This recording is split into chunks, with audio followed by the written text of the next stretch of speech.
2015. Yes.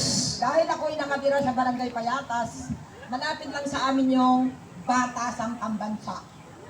At noong September 15, doon nag-umpisa ang aking tagumpay. Dahil nag-resign yan si Romualdez. Kung titingnan natin, ang problema natin ay nag-umpisa sa Batasang Pambansa. Pero una pa, ang problema ng bansang Pilipinas ngayon ay nag-umpisa nung nakaraang eleksyon, nung 2025. Bakit ko nabanggit yun? Tayo ay naghalal ng mga senador. At dahil yung mga senador na inihalal natin ay kakampi nung nakaupo na pangad ng presidente ng Pilipinas. Ayun, dinirekta na ni Kapitana Picso.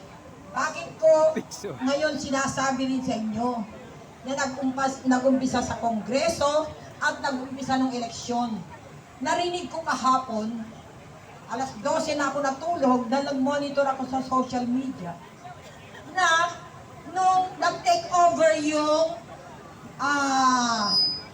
grupo ng minority, hawak na natin ang majority. Nung nagkaroon tayo ng rally doon sa Batasang Pambansa, noong May 11, alam naman natin na hindi natin makukuha yung majority na boto ng mga congressman. Kasi nabili na, nabayaran na, nakuha na nila ang pondo sa pamagitan ng asawa ni Romualdez, yung si Yeda Romualdez na may hawak ng committee ng accounts.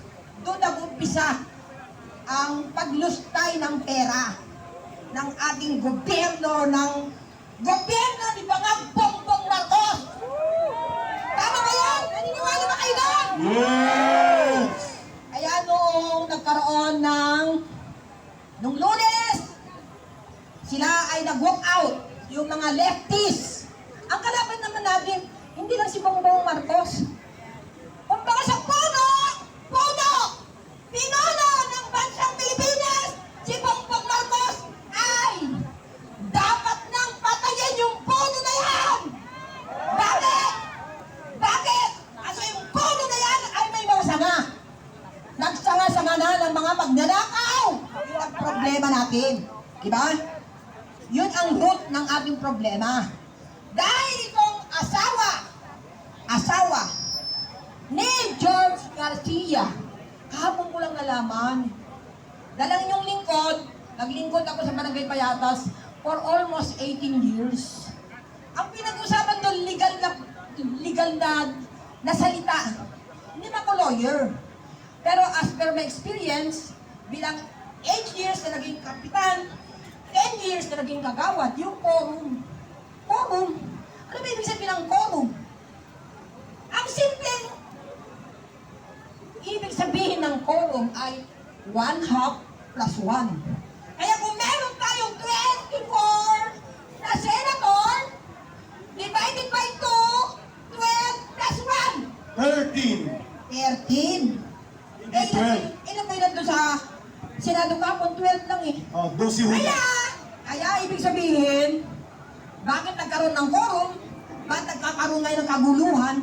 Dahil nga, yung legislative secretary ng Senate ay asawa ni George Garcia na nakatanggap din ng maleta. Si Maribig Laurel Garcia, Tama ba ako doon, kuya? Deputy Secretary for Legislative Tama ba Division. ko yun? Tama ba ko yun? Siya ang nagdeklara ng quorum. Quorum. Si Maribig Laurel Garcia. Kaya kung titingnan natin mga kababayan ko na mga Pilipino,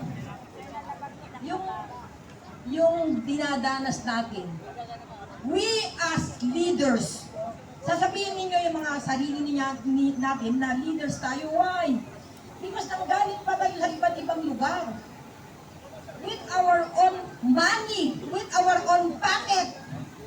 Magmuna pa noong September, sabi ko, Lord, 8 buwan na ako dito sa pakikibaka. Bakit po ang inyong lingkod? 71 years na, nandito para makibaka. Ayun. Nandito para manguna. Unang-una, ako po ay produkto ng 1986 Revolution. Oh, mga veterano sa EDSA. 31 years lang ako noon. Ngayon po, 71 years na ako. Pero nandito pa ako. Nagtataka. Bakit? Kasi nakita ko na inaabuso ni mga Bongbong Marcos ang ating demokrasya. Tama. Tama ba yun, Eric? Yes, agree, At the Kapitan. same time, kaya po ako ay nagsusumigasig at pumupunta rito kahit po ay hindi magandang aking kalusugan. Dahil sa, isa po ako sa complainant noong 60 billion na pondo natin sa PhilHealth. PhilHealth. Meron ng Supreme Court order Yes. para ibalik. Naibalik ba? Binalik nanay, pero tayo ang nagbayad. Ay, Sabihin. Oo. Thank you. Ibig sabihin- Kapitana, sinabi niya, ibinalik ba? Ibinalik, pero kinarga sa atin. Okay. Ang nawala, wala na. Parang niluto tayo sa sarili natin. Exactly, Kapitana. Kaya tayo may papayag.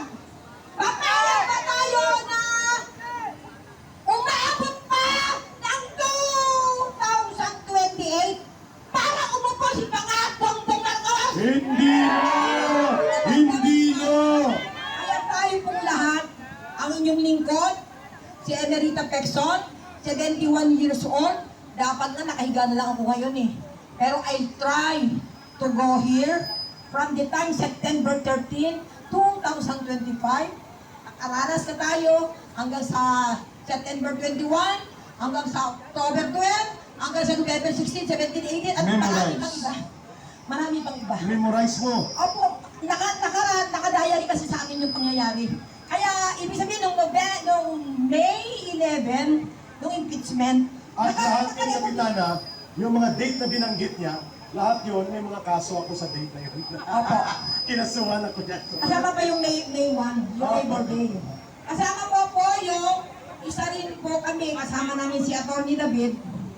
Ito, lagi pumunta sa bahay ko to eh. Dahil kami yung nag-launch ng signature campaign, yung tay kami naman. Ay, baka hindi nyo alam ha, si Kapitana ay mga isang linggo, wala pa isang linggo, kalalabas lang sa ospital. Dahil na-stress ako doon sa ginagawa Pero namin. dito na naman, palaban sa lansangan. Kasi po, tapusin ko na. Sinada. Kasi po, para magkaroon naman tayo ng mga Pilipino ng motivation, naaral ko po kasi yan sa ano, nabasa ko sa libro. Tayo ngayon, yung edad ng mundo. Di ba? Edad ng mundo. At tapusin ko na yung edad ng mundo. We are now wisdom age. Wisdom age. Ano ibig sabihin ng wisdom age? Ang ibig sabihin ng wisdom age, ano man ang nangyayari, nasa atin yung divine intervention kasi lahat ng mga layunin natin, lahat ng gusto natin ay para sa ikabubuti ng mga Pilipino sa buong Ayun. mundo at sa buong Pilipinas. Very Kaya inspiring. tayo po, magkaisa, alam na alam ko na isa rin sa law of the universe, yung batas ng God ay lahat ng panahon, lahat ng oras, lahat ng nangyayari ay may tamang panahon in His Time. God's perfect time. Maraming pong salamat sa mga hindi nagsasawa at magandang hapon sa ating lahat. Diyan ka lang muna, Kapitana. Sabi niya, 71 years old na siya. Pero nakalimutan niya. 71 years old, never tired, still beautiful and brave. Yes. Kaya, Ang aming Gabriela, Si si Kapitana Nanay po. Kapitana Emerita Pixon. hingin sa kaalaman ninyo, mahal na mahal po